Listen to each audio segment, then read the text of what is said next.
Good morning. My name is Jen Rudd. I am with Grow with Jen. I work with business management, implementation, and consulting.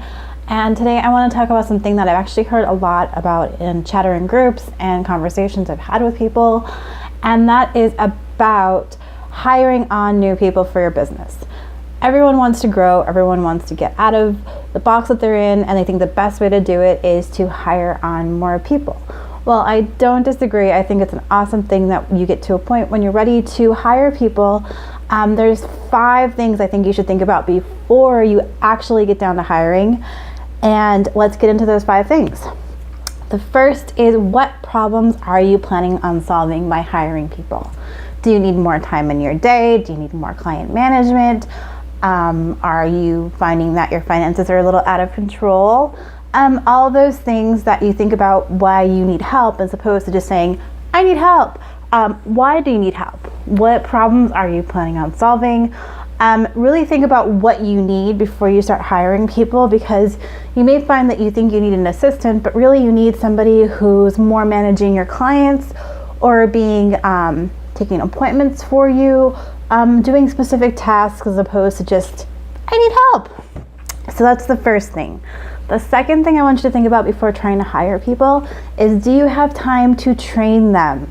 This is so important. A lot of people I've talked to think that you're going to hire somebody and magically have more time. I'm one of those people. I think that one day I'm just going to have somebody where I can just drop my to-do list on and they're going to fix it and everything will be wonderful. The problem with that is there's a couple things that are wrong with that. First is that you need to teach anybody that you hire on your company culture.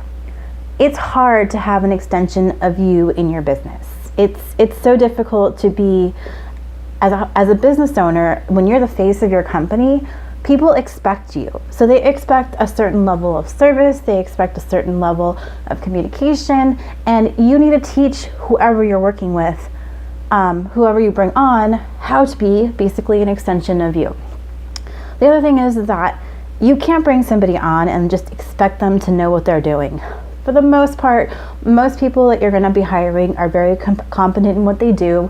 They're very clear as to what they know how to do, but integrating it into your business is going to take time. So having somebody come in tomorrow and immediately start hitting the ground running, probably not going to happen. So if you are pressed for time, it's really important to make sure that you know for a fact that you have time to train somebody. Give yourself a little bit more time to get tasks accomplished as you're starting to add more people to do them for you, and know that you will always have to spend time managing the person. No matter how much time you think they're going to help you, there's still a matter of, that management aspect. The third thing is to make sure that you are very, very clear on role and responsibilities. When you bring somebody on in your business, you need to be sure that you're clear from the start exactly what they're supposed to be doing, which goes back to number 1, what problems are you supposed to be solving? But even more than that, it's about understanding what your expectations of them are every day, how you expect to communicate, how you expect to give them information, how to give them tasks. When are they going to be taking over clients on their own and doing work for you? When are they going to be an extension of you? So be really clear before you hire somebody. Have that roles and responsibility, have a handbook, be really super absolutely clear as to what they're going to be doing so that there's no confusion later on. There's none of that, I didn't know that's what you were hiring me for, or I didn't know that was my job, or I don't know what I'm doing here all day. Give me something to do. Let's avoid that before you hire somebody by spending the time to be really sure about what they're supposed to be doing and how they're going to do it. Number 4 is, are you going to hire a contractor or an employee? It is so important to understand what the costs really are for hiring somebody. If you bring on a consultant, they're probably going to be a little bit more expensive than somebody who you pay by the hour, for example. One of the benefits of hiring a contractor or an independent business is that you don't have to pay things like taxes on them. You don't have to worry about their workman's comp if they're coming into your office, because they theoretically should be insured on their own. You shouldn't have to add them to your insurance policy because, again, they should have their own insurance policy. All of those things that kind of add up as you're an employer. And if you're planning on bringing on an employee, understand that hourly rate that you're paying is not all you're paying. Your state or your country is going to mandate how much taxes you have to pay as an employer, if you need to have them insured. I know from my state, if I have somebody working in my office, they have to be on my workman's comp insurance.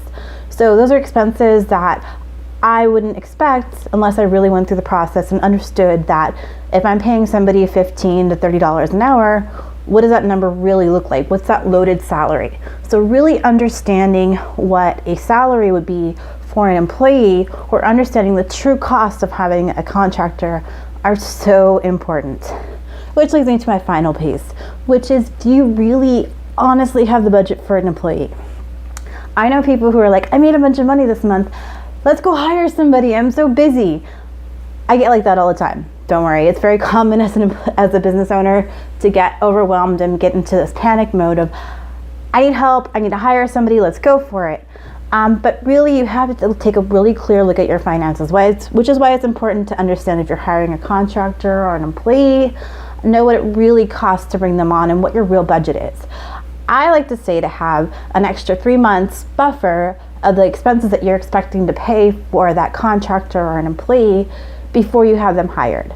Because especially if you're a business owner that does project or contract basis, you don't always know exactly what your income's going to be. It might fluctuate a little bit, and you don't want to hire somebody on and then realize a week or a month later that you really can't afford them.